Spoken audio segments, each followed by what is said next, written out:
Unfortunately, I can't take on any unpaid work to help you make money at this time. Thanks for thinking of me, though. Yeah, this is like the god tier response for when you're propositioned by a choosing beggar offering free labor, or exposure bucks as we know it.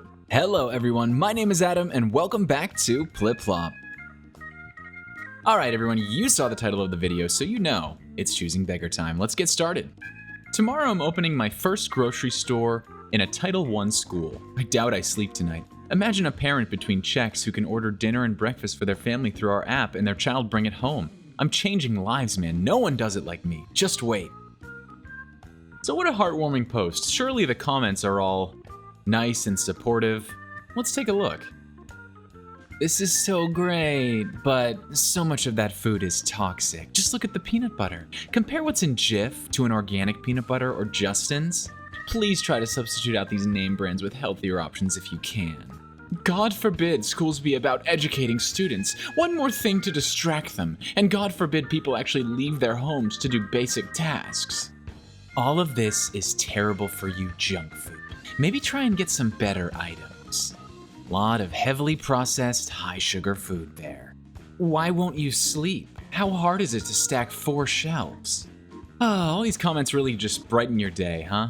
I will say, within this post that I didn't read through, she clarifies that this is just one picture of one set of shelves. They also have a fridge full of organic stuff and how much other things they do to help the kids, so yeah, these people are the worst. Okay, looks like a choosing beggar's complaint about a bakery that gave him something for free. I went here 4 or 5 times, including today. Every time I got the same bad experience. Most of the employees prefer local customers, not immigrant. I assume he means immigrant. Yes, I mean it. They talk with me in a very insulting way. Today might be the last time I went to the store because while I purchased a pepper and salt bread loaf, the boy on the counter insists me a cheese bread and told me it's a gift. I was in a hurry and very happily surprised because they were never so nice to me. But then, when I came to the car, I noticed it was a squeezed expiry bread. My question is, did I ask them any favor for a free bread? No. Then, is there anything written on my skin? Then, why? The squeezed expiry cheese bread, and I'm dairy-free, so I don't think I'm looking for another cheese bread. Such a heart-wrenching story. I am so sorry that you had to experience that. Wow. Anyone have a spare TV they no longer want? Preferably 42-inch, no smaller, of course. That's what I got for trying to be nice. This happened a few years ago, but I still think about it. Reading this sub and getting my mind blown, never thought this would happen to me. So, I was at a food store. I was in line behind a lady at the counter.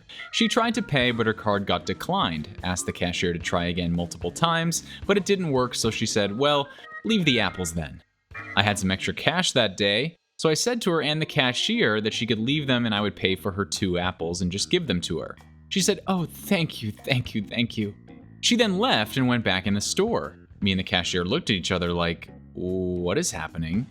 Then she returned with lots and lots of more things that she wanted me to pay for. No, just the apples. I can't afford all of this, I told her.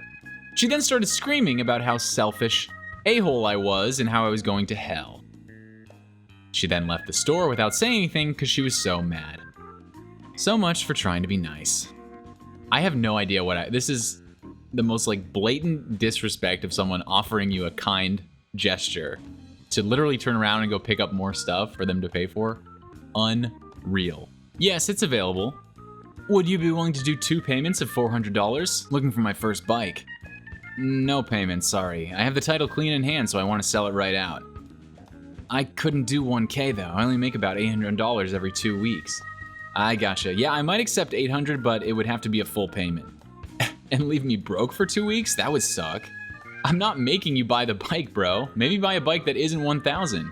Do you know how hard that is? 1,000 is about the cheapest I can find for something that isn't a moped. I do know. Would you take an iPhone 6s Plus and a Nintendo Switch Lite to lower the cost? No, I'm sorry. I have both already. Well, I do have my gaming PC, but I heavily use that. I do have a modded Nintendo Wii, I don't know if you're interested in that, or an iPhone 7, needs a new screen though, because my sister can't take care of things. Yeah, I feel that. I don't think I'm interested, but I hope you find a good bike. Was nice enough to let her use it and she inevitably broke the screen. What about an Apple Watch Series 4? It sounds like you have a lot of stuff that you could just sell to purchase a bike? So this choosing beggar definitely has a unique strategy of just literally trying to trade/sell everything in his possession, but at least he's not seemingly being too rude about it, so this one kind of gets a pass. Alright, I think we'll wrap things up with a longer one here. I missed my return train, refund my entire trip. I work at the reservation desk/customer service in an amusement park, so I'm used to deal with all kinds of choosing beggars. But this one really got everyone in the office enraged. This summer, a Monday morning, the phone rang. My colleague picked up the phone with the usual, "X Park, I'm X, how can I help you?" My desk is right in front of hers, so I could see the smile on her face slowly disappear. Here's what happened. The lady on the phone had booked 2 tickets for our park, which cost in total €50 for 2 adults or $59. She had come the previous Saturday and had enjoyed her visit. However, when she and her guests decided to leave the park, they realized they had missed the last train to their return destination. So the lady had to call a cab and told us she had to pay €100, $118, to go back home. She was furious and asked us to refund her tickets and her cab ride. Of course, my colleague told her it was impossible. She had already visited the park, validated the tickets, and spent the day there. We're a small amusement center, and due to the current pandemic restrictions, we can only welcome 1,000 visitors a day. But still, it is in no case our responsibility to make sure our guests don't miss their bus/train. We don't have any shuttle from the train station to the park, as it is a 3 minutes walk from there. So after politely explaining why we would not refund her tickets, the lady was still going on and on about being refunded, at least for her cab expenses. It was ridiculous, and after about 15 minutes on the phone, my colleague finally hung up. She was exhausted, and the lady had insulted her with every word in the dictionary. She took a long break outside before she could calm down and take other calls. The next day, the lady called again. This time, it was a student doing part-time job in our center that replied. The lady was of course awful to her, and the poor girl was distraught and on the verge of tears. This awoke my mama bear instinct, and I told our student to give me the phone. I politely told the lady off because it was not our problem. I had all the difficulties in the world to stay polite, but kill them with kindness, as they say.